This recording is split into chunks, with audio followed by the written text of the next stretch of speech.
Hello, TMI. This is Father Scott with your next community update for October 31st, 2020. If you've been reading your emails lately, you've noticed a handful of notices from me and from the school regarding COVID cases in our community over the past few weeks, including a new update even just a few days ago.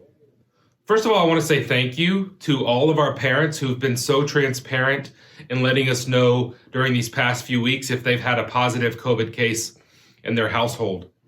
I can tell you that 0 of the potential cases that we have tracked thus far originated on our campus. Again, no cases that we have tracked requiring students to quarantine originated on this campus. That means what we are doing at school is working. Furthermore, we're nearing the completion of volleyball season, a season in which we've had 0 cases or even potential cases. So congrats for what we've done so far. Parents, thank you for your cooperation, and we're really proud to be where we are today. Even so, it is inevitable, TMI, that we will continue to encounter exposures or potential exposures to COVID in TMI households. So I want to make sure that everyone understands that if your child experiences a potential firsthand exposure, your child is going to be asked to quarantine for 14 days from the original exposure. Unfortunately, you cannot test your way out of quarantine. If you've been exposed or potentially exposed firsthand, then you have to quarantine for the entire 14 days in order to allow for the virus's incubation period to play out. I know this can be frustrating. I know it can be inconveniencing. I don't like anything about this either. I just completed a call with one of the independent school heads associations that I'm a part of, and I can tell you that no one in the state of Texas in independent schools is allowing students to test out of quarantine.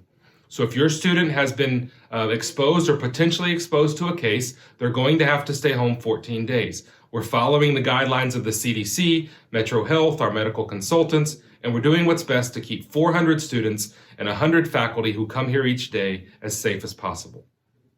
You've also probably already heard or seen that the positivity rate is climbing, but I want to remind everyone that this is not the only metric to watch. The city of San Antonio is currently showing a 90-day doubling rate on their progress and warning indicators chart, and the school risk level is still at the lower end of moderate.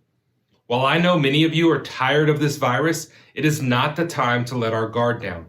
We need to keep practicing social distancing, keep wearing masks, and do our part in keeping cases down and keeping everyone on campus. With that, I want to reiterate that if you do have a positive case in your household, or you or any of your family members experience any of the symptoms listed on our daily screening form, please keep your child at home, and please keep in touch with us. You can reach Nurse Stacy Smith by email or calling the school. And remember, a failed screening form will always have the number on it to reach Nurse Stacy. We've included her office number in the email with this message as well. The last thing I want to say related to COVID is that we will continue to update you with our own TMI COVID dashboard regarding positive cases on our campus, and you can find that every Friday in News and Notes.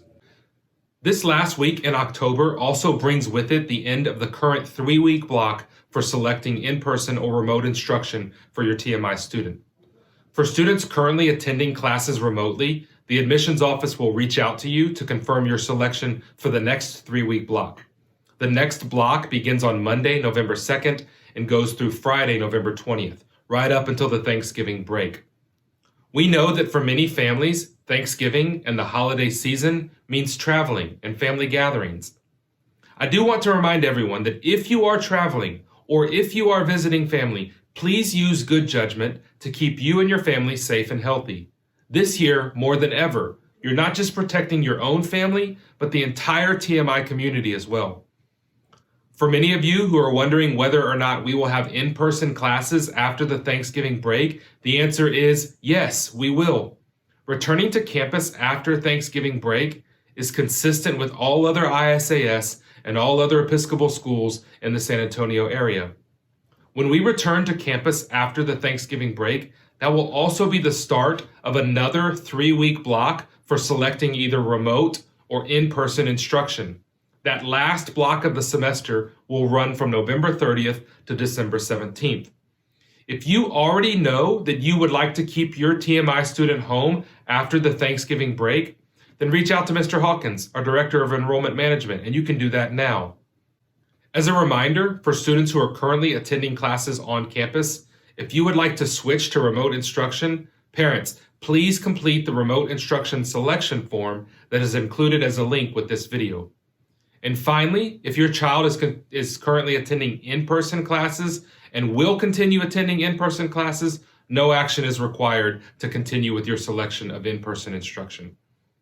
Just to be clear and summarize our policy on this, regarding your choice of in-person or remote instruction, it is our preference that you choose one or the other for a 3-week time frame.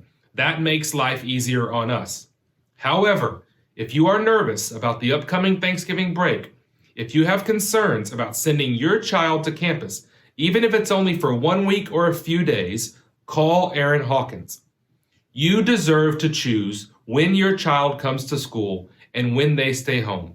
We want you to have that choice. Doing so daily or switching back and forth is problematic for our faculty and staff. That's why we ask you to make a 3-week decision. However, talk to us if you need to adjust it. We want to work with you.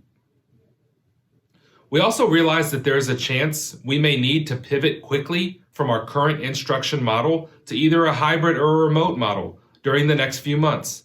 And a shift, if needed, would happen really quickly. I want to assure you that if that happens, for example, if we have a positive case on campus and faculty and staff are exposed and we need to quickly shift, that I want you to know that we are prepared and we are ready to adapt as needed. But ensuring your family stays safe during any possible holiday travel and that your family continues to practice social distancing and wearing your masks and washing your hands will help all of us stay on campus. The last topic I want to discuss in this update is our end of the year academic semester, which, believe it or not, is just a few weeks away. This year, we are not going to hold the traditional 2-hour end of the semester exams that would normally be held the last week before the Christmas break. What this means is that your first quarter and your second quarter will each account for 50% of your total semester 1 grade. It also means that our faculty will be able to continue with instruction to cover new topics, to continue to discuss material, instead of ending instruction early and then beginning review sessions and conducting exams. This means our faculty will conduct assessments during the last week of classes in December that are consistent with the way that you've been teaching and learning and evaluated all semester long. A detailed email will be coming out next week that will outline our class schedule for December, and this will include AP exams and the last week of classes before the break. I know there's a lot to take in, and I know that COVID continues to keep us alert and constantly adapting in the way we do things on a daily basis. I'm grateful for the trust and confidence that you've put in our faculty and in our staff here at TMI by choosing to partner with us in your child's education, especially during this COVID time. We have had many unusual challenges this year, and I'm thankful that we're all back on campus together right now.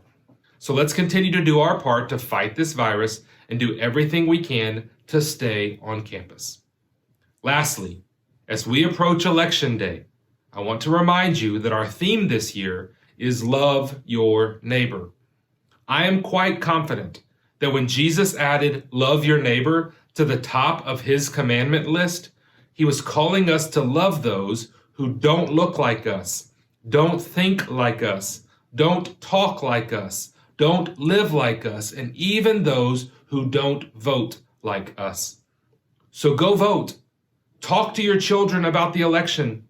Engage in fruitful conversation with them and with others. But be civil. Be kind. Because no matter what happens in this election, we still need each other. And we still belong to one another. So love your neighbor. It's what we're called to do, and it's who we're called to be.